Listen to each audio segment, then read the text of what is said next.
This is the face of Jack the Ripper, according to a new book.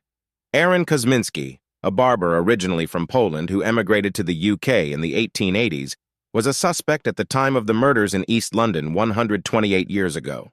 Now author Russell Edwards has used cutting-edge technology to produce a composite image of what Kosminski might have looked like. His latest book, Naming Jack the Ripper, The Definitive Reveal, claims to expose a conspiracy of silence that shielded the alleged serial killer. Jack the Ripper slashed the throats of at least 5 prostitutes in Whitechapel between August and November 1888. 4 were mutilated. The author claimed 10 years ago to have carried out DNA tests on a blood-stained shawl said to have belonged to one of the victims, prostitute Catherine Eddowes.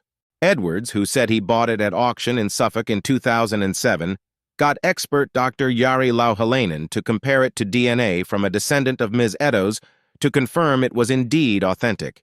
But experts have described the case as very shaky, questioning the validity of DNA said to have been left on a shawl for over a century. In his latest Ripper book, Edwards writes that at the time of the murders, the head of London's CID, Dr. Robert Anderson, already suspected Kosminski to be the perpetrator.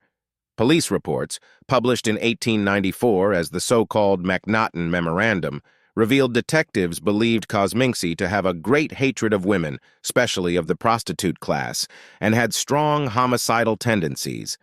But Kosminski was never arrested and died in an asylum.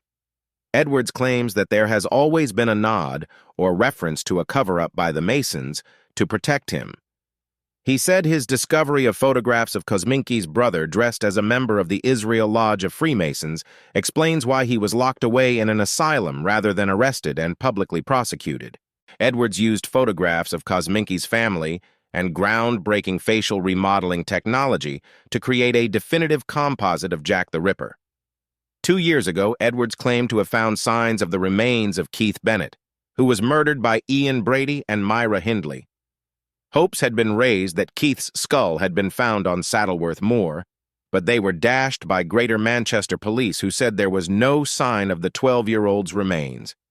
Andrew Smith, a Gothic expert and leading authority on the Ripper murders, said in 2014, "Kosminski's name has been around for a long time, but we need forensic evidence and there isn't any. I do not believe it is Kosminski. The idea that his DNA hasn't been contaminated is highly unlikely. After 126 years, the identity of Jack the Ripper remains a mystery."